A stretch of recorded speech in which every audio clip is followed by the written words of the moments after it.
آج 25 جون ہے۔ یا اللہ تیرا شکر کہ تو نے آج کا دن دکھایا اور ہمیں کل کے گناہوں کی عوض ہلاک نہ کر ڈالا، اور مولا کریم ہمیں آج بھی سارے چھوٹے بڑے گناہوں سے محفوظ فرمانا۔ اچھا، آج 25 جون ایک کتاب کی اشاعت کا دن ہے۔ یہ کتاب 25 جون 1947 کو پہلی مرتبہ منظر عام پر آئی۔ کتاب کا نام شروع میں the diary of a young girl تھا، جو معروف ہوئی بعد میں ڈائری آف اینی فرینک کے نام سے۔ اچھا، یہ جو تھی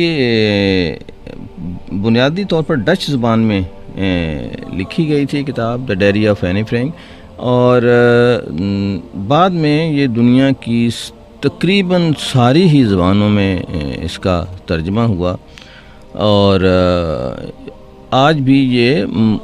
مختلف نصاب کا حصہ ہے اور پڑھی جاتی ہے۔ اس کی دو وجوہات ہیں۔ ایک وجہ اس کی تو یہ ہے کہ اس کے پیچھے جیو لابی ہے۔ جیوز جو ہیں انہوں نے اس کتاب کو خاص اہتمام کے ساتھ اس کو دنیا بھر میں مقبول بنانے کی کوشش کی، اور اس کی وجہ یہ تھی کہ یہ ایک ایسی لڑکی کی لکھی ہوئی داستان ہے جس کی عمر اس وقت 13 سال تھی، اور جو نازی تھے وہ یہودیوں کے خلاف ان کو مارنے کے لیے یا ان کو اپنے ملک سے نکالنے کے لیے جو کچھ بھی ایکشن لے رہے تھے، یہ نیدرلینڈ کی کہانی ہے۔ تو وہاں جو ہے وہ یہ بچی جو ہے اپنے باپ کے ساتھ، بہن بھائی کے ساتھ اور اپنی والدہ کے ساتھ اپنے باپ کے آفس کے اوپر کہیں یہ چھپ جاتے ہیں اور ایک جگہ بنا لیتے ہیں کہ وہاں یہ چھپے رہتے ہیں، اور انہی دنوں میں یہ جو بچی ہے یہ اپنی ڈائری لکھتی ہے، اور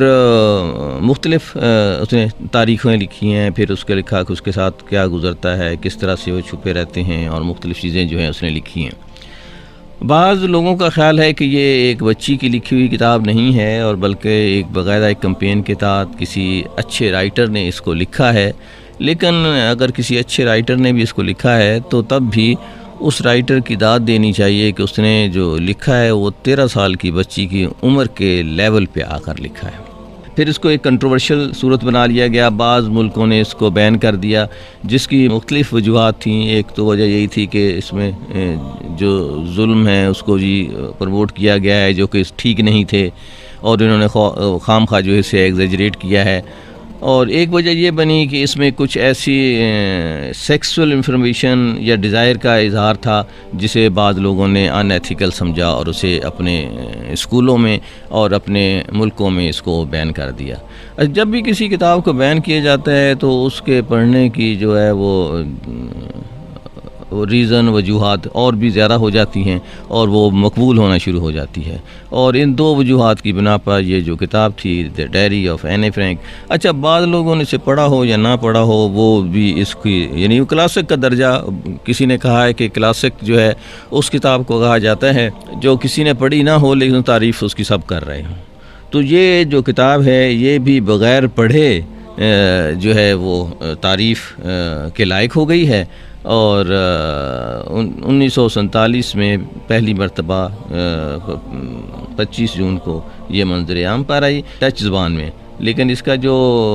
انگلش ٹرانسلیشن تھی وہ کافی بعد میں جا کے کوئی 10 سال بعد جا کے 15 سال بعد جا کے جو ہے وہ شائع ہوئی۔ آج یہ چائنیز زبان سے لے کر تقریباً ساری ہی زبانوں میں اس کے تراجم جو ہیں موجود ہیں۔ آج تھا یہ 25 جون جس کی 1947 جب پہلی مرتبہ دا ڈائری آف اینی فرینک جو ہے وہ شائع ہوئی۔ دوسرے آج جو ہے وہ یوم آزادی ہے موزمبیق کا۔ موزمبیق جو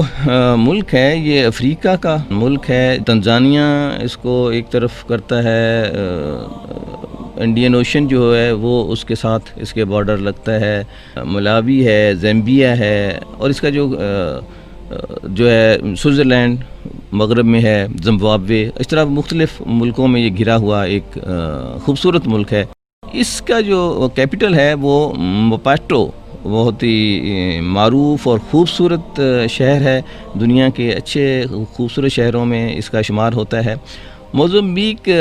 چائے کے باغات کی وجہ سے بھی مشہور ہے، پہاڑی علاقہ ہے، بارش بھی ہوتی رہتی ہے، اور اس طرح سے جو چائے کے باغات ہیں وہ اس کی ایک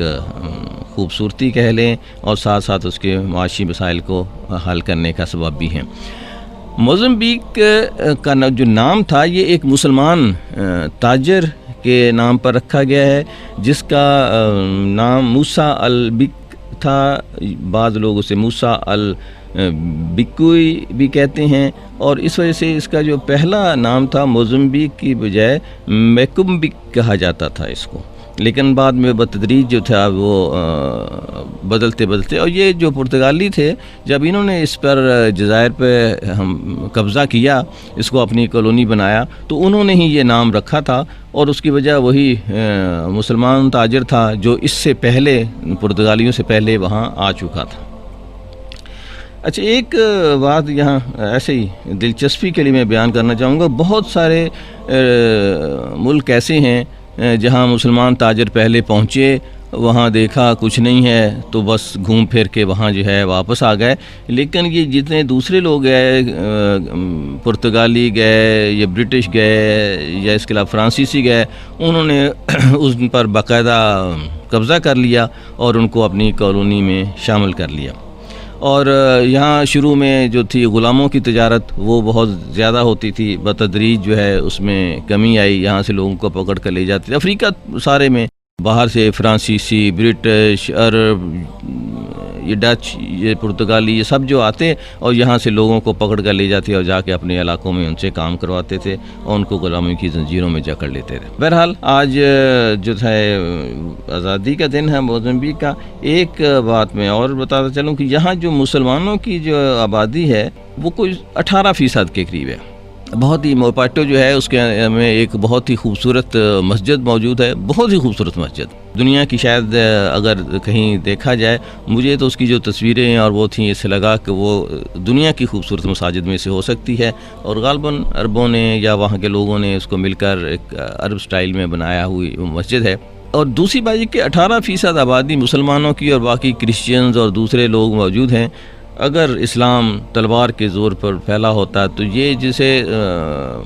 دریافت بھی واسکو ڈی گاما نے کیا، پہلے بھی سب سے پہلے عرب پہنچے، اور اگر وہ چاہتے تو یہاں کی مسلمانوں کی آبادی جو ہے وہ 100% ہو سکتی تھی، لیکن انہوں نے زبردستی یہاں مسلمان بنانے کی کوشش نہیں کی، اور یہی وجہ ہے کہ وہاں مسلمانوں کی تعداد آج بھی 18% سے زائد نہیں ہے۔ موزمبیق کے لوگوں کو یوم آزادی مبارک ہو آج۔